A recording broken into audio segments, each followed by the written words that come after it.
So today I have a ranked match, myself versus Dranklore. Shout out to Dranklore for letting me record this. Very much appreciated. So let's get into the match. I am playing a new deck here. It is mainly a wind focus. It is not summer winds, but I do run some other cards such as the Boom Bat there, and a Neck Ruff, which is outside the color scope of wind, and that's just because of the limited card pool, and I thought they actually fit in well to the strategy as opposed to other wind cards like, well, Nimbug was really the only other option. My opponent playing an Earth deck here, so he gets to go first as he won the dice roll. He sets up a Clovey here just to get a nice cycle. I personally don't love Clovey because of its weak stat line, but honestly, that's a really good turn one play. It's most likely I'm going to run over his stuff, so just get the cycle there for one Spirit, honest, and fail to practice Spirit deck, not bad. My opening hand here, pretty good. Sorlet, 2 Exalt here, not the best here, as I don't really have any Nexus targets to start burning him, but just having the Sorlet to answer stuff. Neck Ruff here is really nice. Boom Bat if I really need to destroy something with an Elestral effect, quite nice here. Nectar of the Gods, of course, to see more cards. So I'm going to use Nectar of the Gods here first to draw 2. And I see a Poison Tip, very nice to serve some counter runes, and a Sorlet. So here, forget exactly what I do. I should just enchant the Neck Ruff here. The Neck Ruff so this is a tempo-based strategy. So yeah, I do enchant the Neck Ruff to attack with the Clovey. But this is a tempo-based strategy, meaning I do not want to let my opponent get multiple Elestrals on board. Therefore, I'm feeling a tempo, at least with Elestrals. That's the reason why I actually run Neck Ruff here as one of the most efficient ways to actually answer my opponent's Elestrals on board is to attack over them. And Neck Ruff is one of few cards at the 1 Spirit mark that has 5 attack. So I also really like Neck Ruff. So was it my opponent sets a bag of winds on P-Gust? Okay, so Neck Ruff can't attack over it. But the reason I really like Neck Ruff here, so I'll get Sax in. So draw a shield. I enchant Sorlet thinking I can use Sword to Bay to switch P-Gust for getting its non-Wind Spirit Elestrals. So, oops. Probably should have just Boom Batted here and continued forward as I am kind of stalled out here and my opponent could just pop that rune. So a minor misplay here. But back to what I was discussing, how this is a tempo-based strategy. Really that means I just don't want I would rather have multiple Elestrals on my board and not let my opponent get multiple Elestrals out on their board, as that is really field tempo there, is that limiting that exchange since we can only normal enchant once per turn. But the reason Neck Ruff is run here is for that 5 attack. Under Island of Aeolia and a Misenchant, it hits 6 attack, which is just better than 5 attack, meaning it can hit over stuff, which I really, really like. And yeah, here I P-Gust to pop the bag of wind so I can start attacking over it. And the reason Neck Ruff fits in here is honestly there isn't much other Wind Elestrals that fit into this tempo strategy here. And Neck Ruff is quite nice as well because another aspect of tempo is the Spirit tempo. You want to more efficiently answer your opponent's cards than they are you, so you stay ahead on Spirits as well. And ultimately, if it like perfect tempo here, you're just trading back and forth, what will ultimately happen is your opponent will run out of Spirits before you. So Neck Ruff is just phenomenal there, as Neck Ruff with the extra suspend is great for Spirit tempo, and then of course I said the 6 attack for just attack attack tempo here. But so far I kind of got ahead. P-Gust to pop the shield, I can understand that play, but it's just letting me get so far ahead on tempo. He does Sorlet to attack over the P-Gust, so I can't deal with that face down. We did see it, I'm going to pretend like I didn't. So here I just decide to go Boom Bat because I don't have a better answer here, so I can just pop the Sorlet, and I forgot to ask for if he has a response. My opponent chooses not to, so I can just start attacking with Neck Ruff and Sorlet here. And the nice thing is, even though I do know it's a Gorgon's Gaze, but even if he activates it, it's like 2 Spirits, and really I'm just trying to whittle down the Spirits here. I'm already ahead on tempo, so even if I can't necessarily use Boom Bat to destroy it, not too bad there because I still forced to use 2 Spirits. So Clovey here just to get another cycle. Definitely not the best way to... he still has 2 face downs, so I shouldn't say not the best way to interact with the board, but he does have 2 face downs, but unfortunately I have the P-Gust to pop it, so I can still attack in with Neck Ruff. So he chooses to take it to expend this Spirit with the Neck Ruff and then just take it all. So not really using that Gorgon's Gaze, as I think he realizes that if he doesn't have an answer, why is he using 2 Spirits, which I agree with. So just a very commanding board position here. I think at this point, Drankler's like, I probably just lost this because there's no white board removal here, so how can you efficiently deal with it? So definitely he had a chance to Scythe on the Sorlet to be able to attack over stuff. I think he's tired of dealing with my Neck Ruff here, getting that extra removal for the Spirits. And the Scythe here definitely helping him recoup some of that lost tempo in Spirits, or just the basic recovery. So here, I can choose to just throw another Spirit on P-Gust to destroy the Scythe, but here, just really thinking it over, then I was thinking about the Exaltair.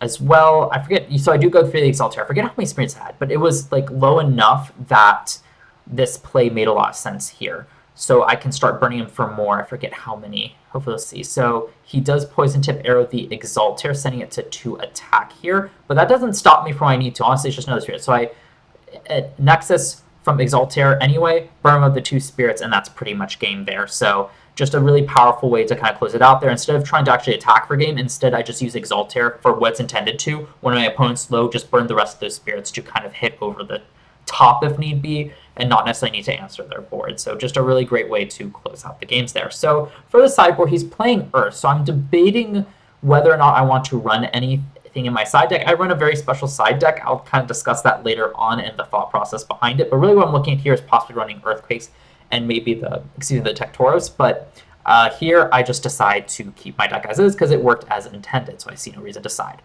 So here, pretty good starting hand. A P-Gust, Ambrosia, not the best opening. My opponent opens Nectar of the Gods, goes first again. But then the Exalter, not the best for attack-wise, but then with Shield and Poison Tip, I still have answers to it. So I did choose to keep it.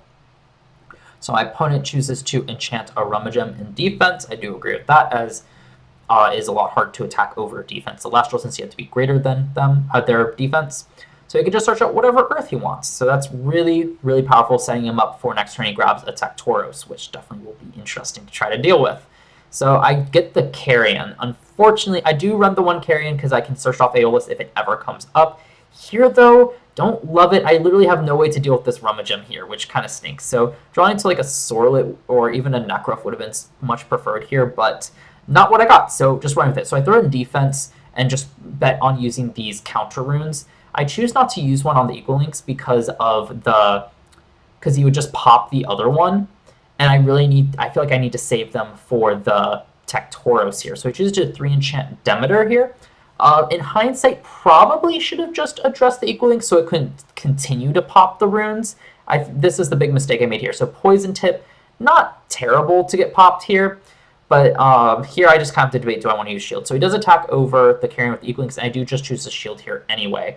So I do think it would have been better to Poison Tip the enchant there, just because it still would have cost me 2 spirits, but I would have fully dealt with the Equal Links here and didn't have to deal with it still being able to pop stuff. So I do finally draw the Nekrof. I can attack over, expend 1, and then just carry in for another one. So regaining that tempo here, quite nice.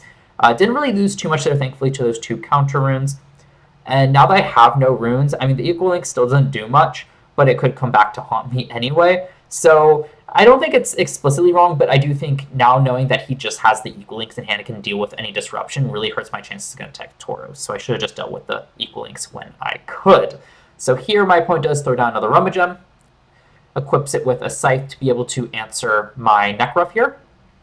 And just because he's now at 6 stack, he just attacks over it. So here, and it gets to refresh 1, which is really, or 2 because of the Demeter, which is really good, so it refunds itself. So this is really hard for me to actually deal with here, in attacks. Thankfully, I do have the Boom Bat here to just be able to pop the Rummagem real easily. I know I'm a bit fearful because I know there's the Tectoros in the back. I'm kind of scared for that as I don't have an answer for that. But I don't really know if I have much of a choice. I don't have much of a choice here, frankly. So I enchant the Boom Bat, see if my opponent has anything.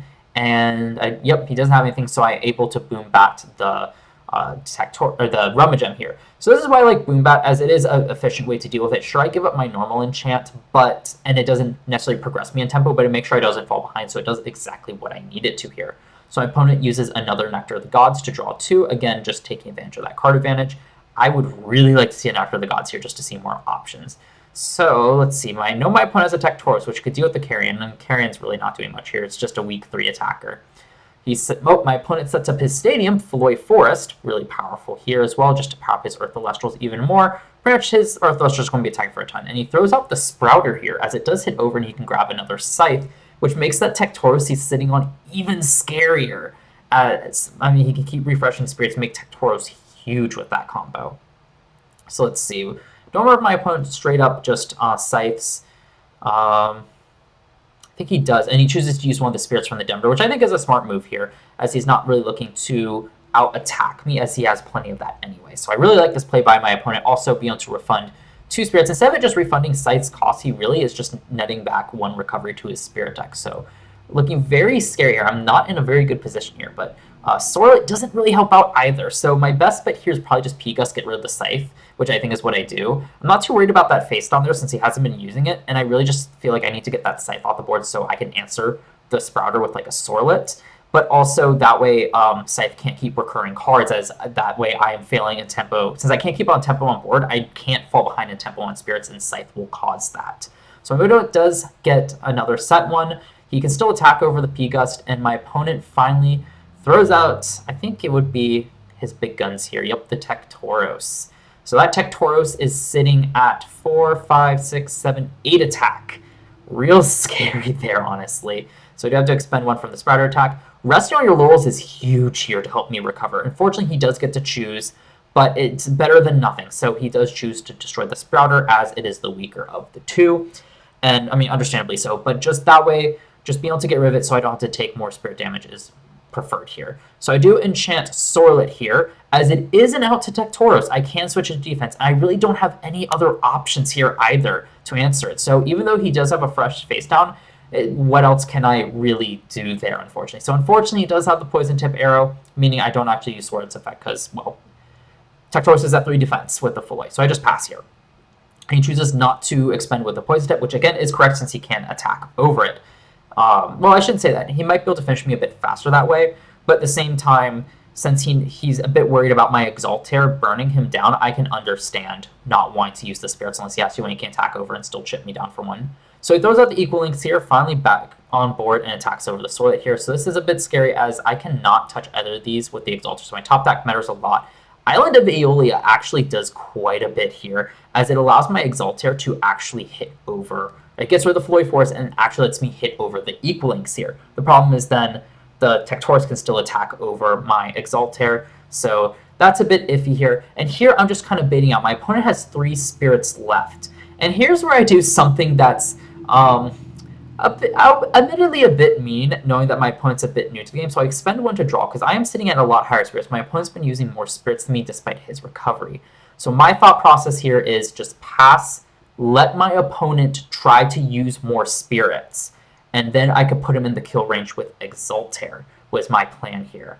So just because if I can force my opponent to even use 2 more spirits, Exaltair can just go over the top. And that's one of the hardest challenges as a new player, is just being able to, what's the word I'm looking for? To be able to know restraint sometimes. So my opponent nexuses with Equal Links onto Tectoros, hits me for that mount, so doesn't use any more spirits. So I'm like, oh, that's a bit unfortunate. Pretty smart there. So I do decide to enchant Island of Aeolia, because I still need to do something. I can't just keep stalling if my opponent's not going to do it. It's a bit of a risk, but I throw out Aramare, as I can still attack over the Equal Links. Again, my whole goal here is just to bait out more spirits so I can go over the top with Exaltair. It's a bit risky, as if my opponent gets rid of Island of Aeolia, Exaltair can no longer Nexus.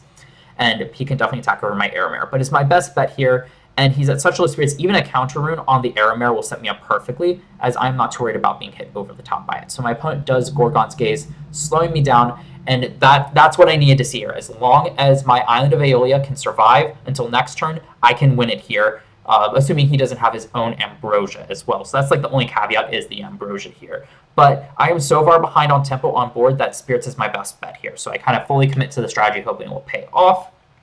So my opponent's just debating what to do, just because he just chooses to attack over the Aramare and then attack me with the Equal Links. And here I draw Exaltair, and that's exactly what I need. Exaltair, Nexus, that's game, as he only has 1 spirit. So my gamble did pay off here. It's a bit mean because it was taking advantage of the fact that I did know my opponent was a newer player and was likely to do that.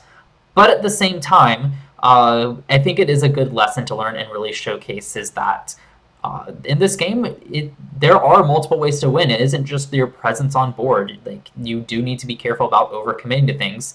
And I will say, though, my opponent not using a spirit from the Spirit Deck to turn prior was actually a really smart play to make. And it was a bit weird, wanting to stop the Aramare to make sure that he doesn't fall behind on that. So I can understand that play, as I was pretty far ahead in the spirit count as well. So it isn't a very cut and dry situation, but we were talking afterwards, and Dranklore was just like, "Oh, I should have guessed the Exaltair. That was well played." So a good lesson learned there as well. So really fun match there. I really like this deck, but actually, let me cut to me kind of quickly going over the deck. I don't want to spend too long on that, so I'm going to try to make it brief so you all can just try out the deck. So this is my deck list here. As I said, it's mainly a wind focus. The idea was I really wanted to test the power of wind as an element by itself and tap into the other elements as little as possible. But with the limited card pool, I felt like I had to round out the one spirits because, well, Nimbug wasn't really the focus of this deck and I think had no place in this deck strategy. And this was before the Pantera reveal as well. So, as I said, this is a tempo deck. There are two facets to that. The board tempo, and that's more the Elestral exchange, and then the spirit tempo and spirit exchange. So really, you're trying to answer your opponent's Elestrals on board the cheapest you can. Best way to do that is, of course, attacking over it. So we've got Sorlet here, phenomenal at 5 attack, 6 under Island of Aeolia, just hitting some amazing magic numbers, and the ability to flip non-wind Elestrals from attack to defense makes it even easier to attack over stuff. Nekruff here, one of the non-wind Elestrals here for the same reason as its 5 attack can be put to 6 with Island Aeolia when misenchanted, but also doubles as a great way to get tempo advantage in the Spirit Exchange with its expend effect. We're not running Eruption here because it is not a tempo card and just puts it too close to Summer Winds, and at that point I might as well just be playing Summer Winds and not really testing out the viability of Wind. So because my main goal here is to misenchanted with Wind to be able to hit 6 attack, I was okay running it. Other good tempo cards is Aramare. The 4/5 stat line just makes it really beefy, especially under Island of Aeolia. Hitting that 5 attack is really nice. 4 isn't too bad either. Just a really strong body and generic play. P-Gust here to help me answer runes, because sometimes a good tempo play is just destroying a rune anyway, and P-Gust does exactly that, just getting rid of an annoying artifact as we saw in the game, or maybe some face-down runes which might stop my easy trades with Sorlet and a Nekruff. Karen here at 1, just in the situation where my opponent might be head on board advantage with 2 Elestrals, that I can just crash this, steal it, and crash their 2 Elestrals just to help me gain back a little bit. Don't expect that to come up too much, but because I can search out any 1 Spirit Wind with Aeolus here, I figured it was a fine one-of in case those situations arises. Exaltair here is not so much a good trading Elestral as the 4 attack isn't very remarkable. It can get pretty big with Island Aeolia, especially if you Nexus it, so that's a viable play, but it also just means you're more can get more easily punished by counter runes, so that is an angle you have to keep track on. The main reason I'm running it here is because of the spirit angle of tempo. This card's amazing, being able to expend 2 spirits, meaning that your opponent will have less spirits to be able to use on answers turn after turn than you theoretically will. And as you can see, it's also just a great way to close out the game, go over the top. So quite like Exaltair, it's I wouldn't say it's the best tempo card in the deck, but it definitely adds a very worthwhile angle in such a limited card pool to a tempo strategy. It's Burn definitely combos very well with tempo since, as I keep saying, part of tempo is still the spirit exchange. Tomb Boombat here as is a great way if you're falling behind on tempo to make sure that you don't, an easy way to destroy an Elestral on board that you otherwise couldn't attack over for 1 spirit. Sure, you give up your normal enchant and because of that you're not getting ahead on tempo, but it's still an efficient way to do so. And because it's so efficient, that's why I run it over Kinleo. Even though Kinleo stays on board and can technically hit for more, I classify that more as an aggro or control card because there's really 2 facets to both aggro and control. Aggro, it's just being able to destroy stuff to attack to deplete your opponent's spirit deck, which Kinleo does really well. And the other facet of it is control because you're controlling your opponent's board by destroying their Elestrals and controlling their spirit deck by, well, expending their spirits, meaning they have less spirits to work with. So, and the other reason why I think Boombat's a better tempo card than Kinleo is because Boombat is self-sufficient. Meanwhile, Kinleo needs 2 cards and multiple spirits to be able to use. So therefore, I do not think it has a place in this kind of tempo strategy deck, or at least one that isn't focusing on fire. Moving on to the runes, of course, 3 Aeolus, as let's say you search out any answer I really need, which makes this tempo strategy super consistent. Island of Aeolia, just because it is a great way to be able to get Nexus targets with Exaltair to help with the tempo spirit race and just kind of hitting over for game, as you saw in that second game there. But also because it can give Elestral attacks to help me better attack over things, making it really cheap. Even though this does cost you another spirit, technically every time your Elestral gains attack and attack over something, that spirit, the cost of Aeolia becomes less and less because its value is divided over multiple destructions. So really good there. Bag of Winds, this is the most questionable one. Theoretically, if you know your opponent has like a Laurels or an Earthquake, or you think they do, you can protect one of your Elestrals with it and be super obnoxious with it. If you have Aeolus out, it can help you with rune control. Not necessarily counter runes, but the other runes as well, or the other enchanted runes like Divine Stadiums, artifacts, and such. But the main reason I included here is just because it is a generically good card. I don't think it synergizes the best with the deck as it is 2 spirits, but it's just another, at worst, it's another Nexus target for Exaltair. So this is the one that I'm really debating cutting, and because I really only see its practical use being the Nexus target for Exaltair here. Resting on Your Laurels is another phenomenal tempo card, as just if you start falling behind in tempo, Resting on Your Laurels will help you catch up. It's a cheap, easy removal card. Nothing else to be said. This is just kind of run in pretty much every single deck with such a limited card pool. The counter runes here are amazing tempo cards. A shield puts your opponent back the normal enchant, which is good. It's the definition of a tempo card. If you're behind in tempo, this helps you catch up. If you're even in tempo, it helps you get you ahead. If you're ahead in tempo, this helps you get even further ahead. It's not the most efficient in spirits, but the tempo it provides you on board with the Elestrals is phenomenal. Poison Tip Arrow is just a worse shield. That doesn't mean it's bad. In fact, a worse shield is still very good, as this is considered the second best counter rune, so obviously we'll want to run these, because both of them work phenomenally with a tempo deck. The only downside to Poison Tip Arrow is, technically speaking, like your opponent can still attack and disrupt your Elestrals, so it won't always get you, at most it'll just break you even on tempo because of its destruction effect. But worst case scenario, you also might have to take multiple spirits of damage, not just the 2 to use Poison Tip Arrow's full effect. It's meaning you're falling behind in tempo on spirits, but sometimes that is worth it to make sure that you don't fall behind on board. Rounding out, Ambrosia, fantastic just to recur spirits. It is a immediate 3 of in pretty much every single deck that we see a lot of the considered best players use, and that's just because it helps you survive longer. In a tempo deck, you do want to survive longer. Phenomenal card for that. Nectar of the Gods here, just to draw 2. Again, we want to be able to draw and see more cards, keep up on card advantage, so Nectar of the Gods does just that. Perfect at 2. Really, sometimes you won't use it if you draw it because you don't want to use the spirits, but you still want to see more cards. For the Spirit Breakdown, I guess the 2 Zaptor for the Boom Bats also helps us hit over Riceros if the opponent uses it. 4 by Pyro for the Nekruff here, and also to kind of counter if the opponent has Eruption, sometimes we can throw out something with a Vipyro on it and just stop the opponent from being able to use Eruption for a turn, or at least until they can answer the Elestral with that Spirit. And the rest are Lycris, of course. The other reason to run 4 Vipyro and just only 2 Zaptor, despite I think Zaptor being a bit more useful to attack over Riceros than the Eruption counter, is because of the side deck. I just have room to run extra Fire Spirits. So let's go over that side deck. So the side deck here is quite interesting. I'm trying a different strategy than Pandora's Box and Gorgon's Gaze, like a lot of the other side decks are running, or even rounding out some play sets here. So we'll see how it works. This is purely just for experimentation. But some of the most powerful decks right now include Fire and Earth, just being able to attack over stuff for large numbers.